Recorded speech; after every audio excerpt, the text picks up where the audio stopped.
Well, it's been a while since I put this on, so I thought I'd amuse everybody. Not only do I have the hat, but I got the glasses. But what I also got to take a look at today was the Google Pixel Watch. Yes, I went to Best Buy, I saw it in the store.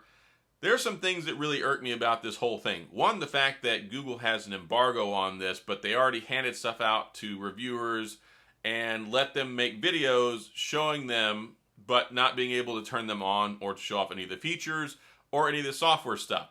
To me, I don't really like that. And I'm on the Team Pixel program. They're sending me the Pixel 7 Pro. I'm going to make videos about it. I bought the Pixel 7 on my own. I bought the Pixel Watch on my own. But I was really surprised. I watched a video from Lou Later this morning, or not Lou Later, but Unbox Therapy. And Lou has a show. He did a video about the Pixel 7, and I guess Google said, you showed too much stuff, asked him to take it down on a stream that he did.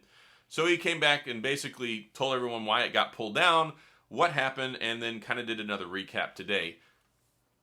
I really don't get jiggy with that at all, but I think I figured out why. I had some concerns because you could go into the store. Like, I went into Best Buy and I saw this Pixel Watch, and I think by and large, people that went to these Google events, they got to see the Pixel 7 in person, they got to see the Google Pixel Watch in person.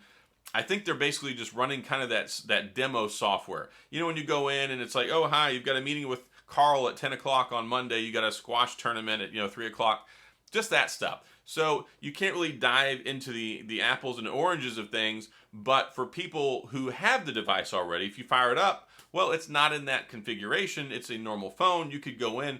I'm not saying there's anything wrong with them. There might be nothing wrong with them, but this goes back to the Microsoft Surface Duo, and that raised a lot of eyebrows when people got it and they're like, yeah, I can show you it, but I can't turn it on.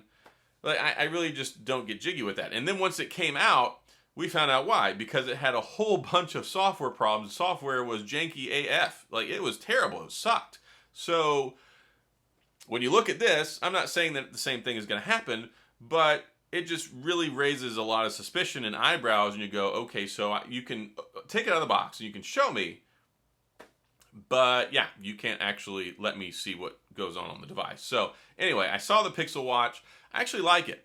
I had some concerns going into it, especially when you look at it 41 millimeters. You look at the smaller Apple Watch now, I think it's like 42 millimeters, the Series 8. The larger one's 45.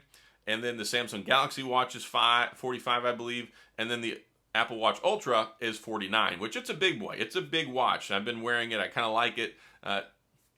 It's got great battery life, and that's one of the big selling points for me on smartwatches nowadays. But yeah, 41 millimeters, a lot of people are like, oh, it's too small, it's too small. It looked pretty decent size. I mean, you can see in the video here, I think that they did a pretty good job with that. It doesn't look like it's too small. Now, I remember when I looked at the Galaxy Watch Fit, I think is what it was, that when they came out with the little small circle watch for basically active wear, maybe it was the Active, I can't remember. They've changed the name so many times with the Active and the Fit stuff. But theirs, I really liked the way it looked. And then I went and saw it in person. I'm like, wow, this is too small. The band's too small. This ain't going to work for me.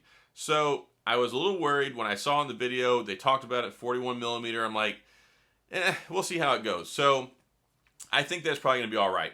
The other thing, and of course I can't test this out, if they say 24 hours of battery life. And there's been a lot of people that have really been complaining about, oh, it's only got 24 hours. Ugh, oh my gosh, only 24 hours.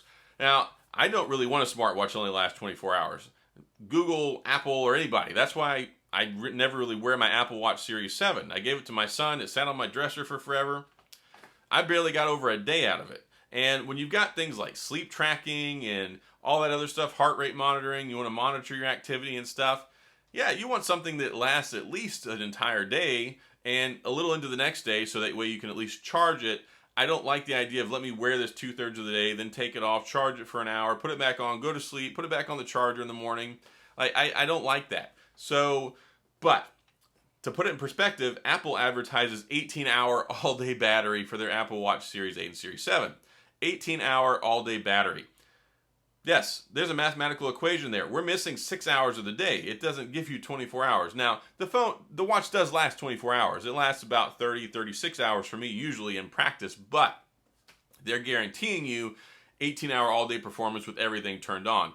The Google Pixel Watch says 24 hours estimated. that probably means you're going to get about the same. Like if you're not using all the features, it'll probably go 30, 36 hours. I can't test this until mine gets here, but that's just my supposition on the matter. So I think battery life will probably be okay. Now, it's not anything like what I'm going to get with the Apple Watch or my Galaxy Watch 5 Pro, which is 2-3 days, maybe even up to 4 days, depending on what features you have turned on and off. But for their first entry into the field of smartwatches, I think it's probably okay. Got a lot of the Fitbit stuff. You have to have the Fitbit subscription for some of the stuff, which is kind of weird to me, but they give you, I think, like 6 free months free of the Fitbit service. Might be another way to monetize the platform. A lot of people also complaining about the bezels. I think it looks all right. Didn't really bother me. I mean, bezels have never really bothered me all that much, as long as they're done right and it's there for a reason or whatever. I mean, of course, it doesn't have a little spinny dial. I wish it did. I really like the Galaxy Watch spinny dial thing. They, of course, got rid of that for the Galaxy Watch 5 as well. But everything I saw, it looks nice. It looks sharp. It looks fashionable. I can't wait for mine to show up. The band looks like it's made out of good material. They had a couple extra bands laid out there to take a look at. But 4 different colors, $350. So $349.99 for the Wi-Fi model, $399 for the LTE model. One thing I am concerned about is, as far as we know, it's the same amount of battery for the Wi-Fi and the LTE model, so I wonder if you'll get worse battery life on the LTE model. Who knows? We'll find that out probably once the watches are out on people's wrists. So those are kind of the things, but taking a look at it, I think it looks nice. It looks sharp. I wish I could have actually got into the software and it wasn't just in that demo mode, but mine will be here soon enough. I'm getting it on the 13th, so I will be covering that. Going to cover the Pixel Watch, going to cover the Pixel 7, going to cover the Pixel 7 Pro. So if you like all that Pixel stuff, make sure you hit the like and the subscribe button and the little notification bell so you can get updates when new videos come out. I'll be covering those extensively for the whole year. And I'll do some comparison stuff too, the Pixel 6 versus the Pixel 7.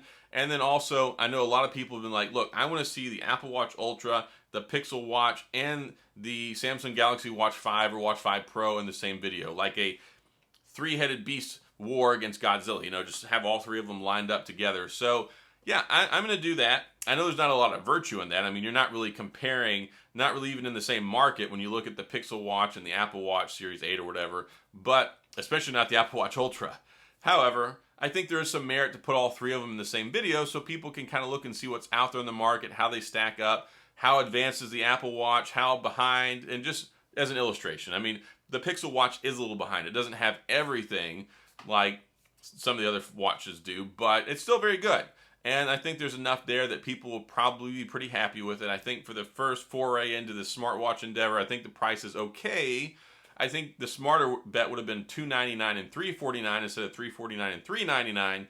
But it does help if you're going to get into the ecosphere. If you go buy and upgrade and get a Pixel 7 or 7 Pro, you get that $100 or $200 gift card through Amazon or through Best Buy or through even Google that you can put towards the watch, which, well, knocks off a big chunk of the money. And if you need links, I've got links in the description, affiliate links if you want to pick up a Pixel 7, 7 Pro, Pixel Watch, whatever. Help support the channel that way. If not, don't worry about it. Go straight to the website yourself. Totally fine with me. So that's all I've got. If you have any questions or you have any comments, you want to talk about it, you have any thoughts on this, then please go to the comment section. I'll get back with you. I'd love to discuss this. If you enjoyed the video, please hit the like and the subscribe button and the little notification bell if you want updates when new videos come out. And as always, thanks for being here. I appreciate you watching, and I'll see you guys next time.